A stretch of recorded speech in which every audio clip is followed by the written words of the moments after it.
Nosotros seguimos avanzando acá en Matinal Nuestra Casa para hablar de temas de salud que nos interesan muchísimo, sobre todo cuando se trata de aprender y conocer acerca de las enfermedades denominadas como raras, no solo en nuestro país, sino que en el mundo entero. Para eso nos acompaña la doctora internista y nefróloga de Clínica Las Condes, Verónica Fuentes, para hablar del síndrome hemolítico urémico atípico, más conocido como SUA, por su sigla. ¿Cómo está, doctora? Bienvenida.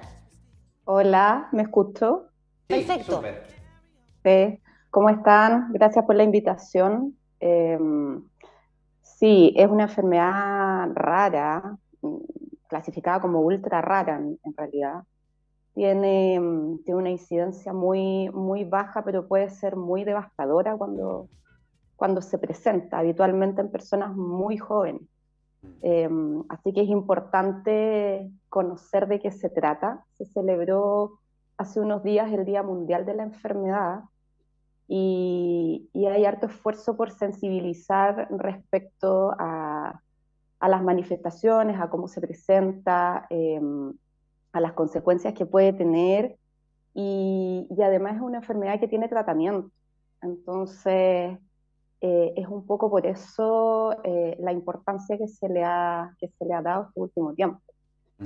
Y Eh, bueno, sabemos que lamentablemente estas enfermedades igual están presentes, pese a ser extrañas, y ahí hay un llamado importante también a la comunidad médica en general, a poder estar atento a este tipo de situaciones, de síntomas, pero para que nos explique un poquitito cuáles son las características de esta enfermedad. Mira, esta es una enfermedad que se caracteriza por un desorden inmunológico. Cada paciente tiene una susceptibilidad distinta a desarrollarla, alguna susceptibilidad genética, y que frente a ciertos estímulos, gatillos o fenómenos infecciosos o cualquier otro gatillante, se asocia con destrucción propia de los vasos sanguíneos más pequeños. Y eso desencadena muchos fenómenos a nivel de muchos órganos. eh, Produce anemia, produce descenso del nivel plaquetario, riesgo de hemorragia, eh, y se alteran órganos vitales como fundamentalmente los riñones eh, y el cerebro, ¿ya? Puede afectarse el intestino, páncreas y en verdad cualquier órgano, dado que afecta generalizadamente a estos vasos sanguíneos pequeños, eh, con una serie de manifestaciones y con consecuencias que pueden ser devastadoras al inicio. Es de presentación bastante rápida.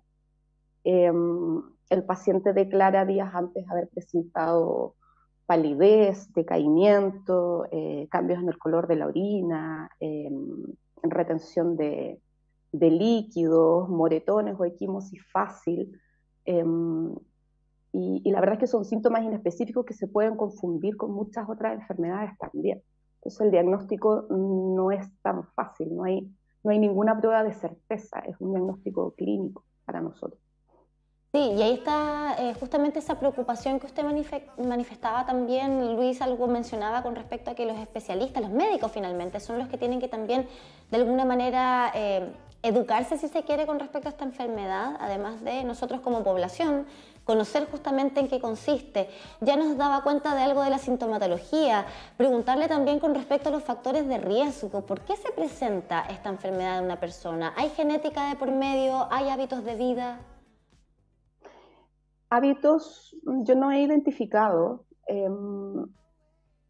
hay factores genéticos, eso es lo que se describe fundamentalmente. Susceptibilidad genética heredada en distintas magnitudes. Hay pacientes que tienen severas alteraciones genéticas que manifiestan la enfermedad de forma muy grave y muy temprano en la vida, eh, incluso de niños o recién nacidos, y otros que requieren algún otro gatillante y que son simplemente susceptibles genéticamente y que manifiestan la enfermedad más tarde, pero con los mismos síntomas y los mismos riesgos y consecuencias potencialmente devastadoras, incluso la muerte.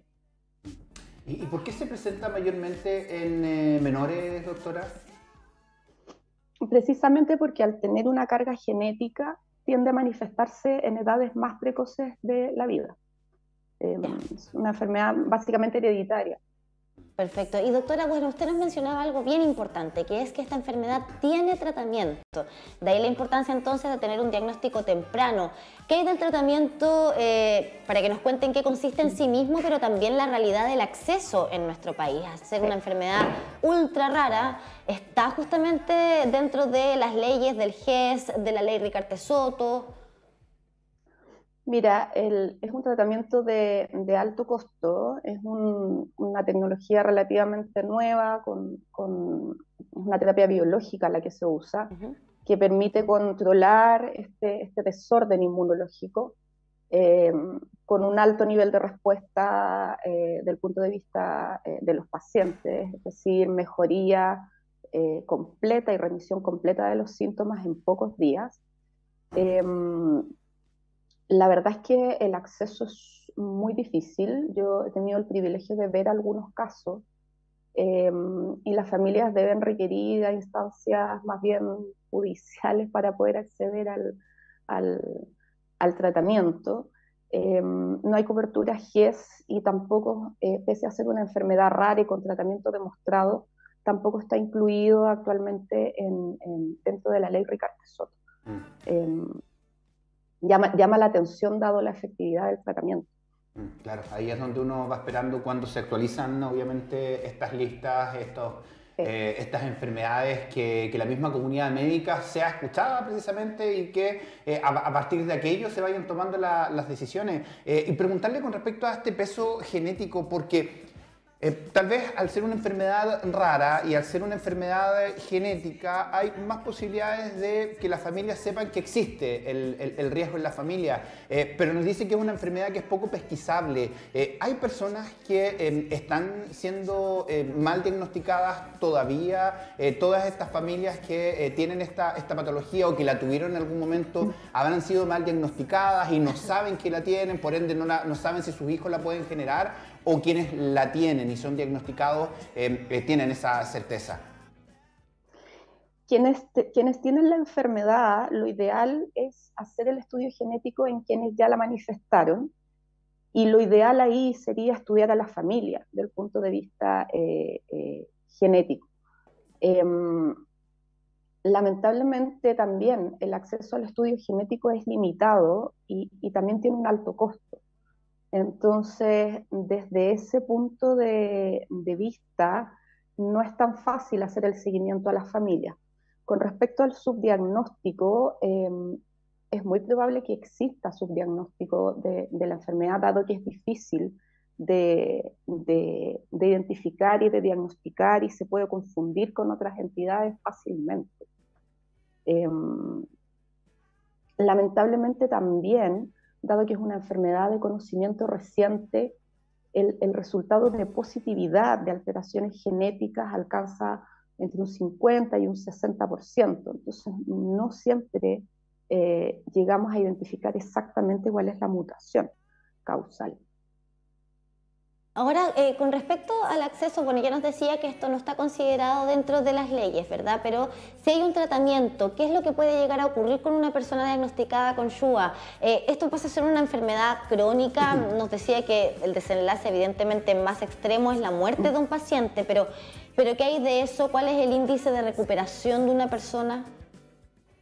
Es bajo, hay una alta probabilidad, 70-80%, de que ese paciente quede, por ejemplo, con algún compromiso renal persistente, dependencia de diálisis, secuelas neurológicas u otras consecuencias graves y muy debilitantes y muy, digamos, determinantes en la calidad de vida de esa persona sin posibilidad de recuperación. Esa es la realidad. Claro, y esto es complejo porque hablamos de pacientes en su mayoría jóvenes, ¿no? Personas menores, incluso niños, bebés, lactantes. Ahora, ¿qué pasa? Por una parte, no tenemos el acceso a esta terapia biológica quizás garantizada en nuestro país, está, pero hay que hacerlo de manera particular, o como nos decía, yéndose a juicio incluso con algunas ISAPRES, etcétera. Sí. Pero ¿qué hay de lo que ocurre después? Ya que nos dice, este es un paciente que puede quedar con un daño permanente o con una diálisis de por vida o con daño neurológico. ¿Hay un acompañamiento de tratamiento de ahí en adelante, si se quiere, cuando ya estamos enfrentando las consecuencias de esta enfermedad? Ahí, al menos la diálisis está cubierto por GES, así que ahí sí hay un acompañamiento y un tratamiento de soporte, digamos, para esa consecuencia, y los cuidados paliativos que también disponemos en Chile, digamos. Eso sí, sí existe.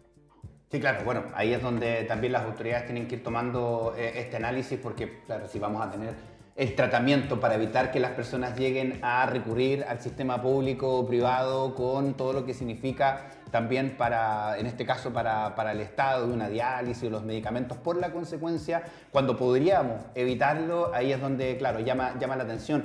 ¿Cómo estamos precisamente en comparación a otros países con la realidad de la enfermedad y la forma en que se aborda la enfermedad? Al menos de nuestros vecinos más cercanos, en Argentina hay casos descritos y ellos tienen acceso desde el Estado a los fármacos. Esa es la información que yo tengo. Países como España también tienen posibilidad de acceder una vez que se hace el diagnóstico, se accede al tratamiento, y ellos son los que los españoles tienen bastante más experiencia con el tratamiento, digamos, por ese motivo. ¿Y qué hay de la prevalencia en Chile, doctora? ¿Cuántos casos tenemos al día de hoy o cuántos casos se diagnostican en el año? Uy, es raro porque, mira, datos oficiales en Chile no hay. Yo sé que hay alrededor de 10, 15 pacientes actualmente en tratamiento en Chile por distintas vías. Pero es una enfermedad que se presenta de 1 a 2 casos en millón de habitantes, entonces es muy raro. Incluso muchos profesionales nunca van a ver un caso en su vida.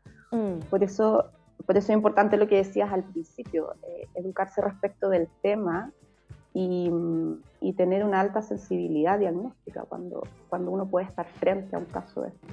Sí, y de hecho es importante también mencionar, y esto usted lo puede encontrar también en la web de Canal 9.cl, el año pasado nosotros pudimos hablar con Miroslava Jadrievich, ella es representante de la agrupación ASHUA Chile, ¿cierto? Que son una agrupación de pacientes, de familiares de pacientes con respecto a esta enfermedad, y claro, tratan de posicionar este tema, tratan de levantarlo para que justamente sea el Estado finalmente quien se haga cargo del acceso al tratamiento, pero también con un llamado importante a la comunidad médica, doctora, justamente, porque no puede ser que solo los nefrólogos en este caso tengan luces de cómo diagnosticar esta enfermedad, porque entendemos es como se presenta de manera bien multidimensional, o sea, tiene varios síntomas que atender. Y uno parte por el médico general. Exacto.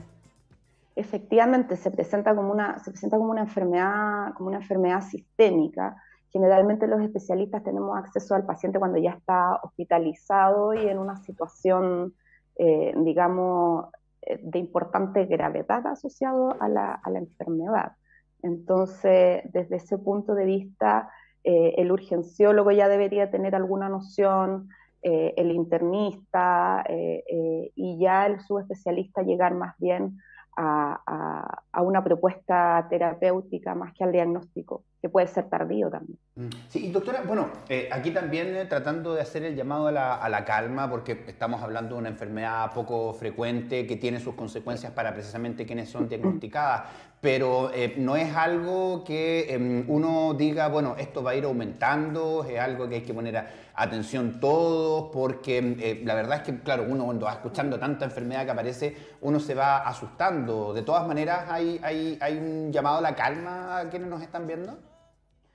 Sí, esto es una enfermedad rarísima, se presenta, como les decía, muy poco frecuentemente en la población en Chile y en la población mundial. Así que no existe hasta ahora ningún factor externo, ambiental o de hábito demostrado que pueda gatillar la enfermedad, si es que no existe una base genética que lo permita. Así que es un llamado a la calma y más bien el llamado es a identificar aquellos casos que podemos, digamos, evitar complicaciones a largo plazo. Por supuesto, finalmente la educación es súper importante para que también tengamos claro entonces a lo que podríamos eventualmente, en casos muy, muy raros, muy escasos, enfrentarnos, ¿no? Preguntarle una vez más, doctora, a modo de resumen también para entender un poco esta enfermedad. ¿A qué edad es más probable que se presente? Y usted nos decía que es más bien gente joven, pero ¿puede ser posible que en una persona adulta haya algún episodio de la vida o algo que gatille que esta enfermedad se presente después? Mira, se presenta generalmente en niños, ¿ya? Y después de niños, ya cercano a la adolescencia. Esos son los casos que se ven con mayor frecuencia, los pediatras los ven con más frecuencia. Durante la edad adulta, si existe una susceptibilidad o una vulnerabilidad genética, se puede presentar en ciertos eventos como asociado al embarazo, por ejemplo. El embarazo puede ser un gatillante. Y en pacientes más adultos, con otras enfermedades inmunológicas, también se pueden presentar eventos.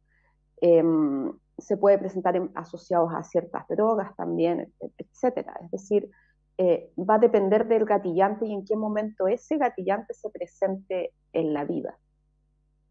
Sí, qué importante obviamente ese análisis también de lo que podríamos o no traspasar a las futuras generaciones, a nuestros hijos, a nuestras hijas, pero claro, atentos también a los subdiagnósticos, tal vez, ahí, pues no sé, preguntarle a nuestros papás, a nuestros abuelos, si hubo algo, si tuvimos algo, pero una persona que haya sido subdiagnosticada, perdón que lo diga así, pero ¿podría llegar a tener hijos, por ejemplo? O lamentablemente esa persona que es mal diagnosticada, lamentablemente termina por fallecer o termina con alguna complicación que le impida poder llegar a tener familia?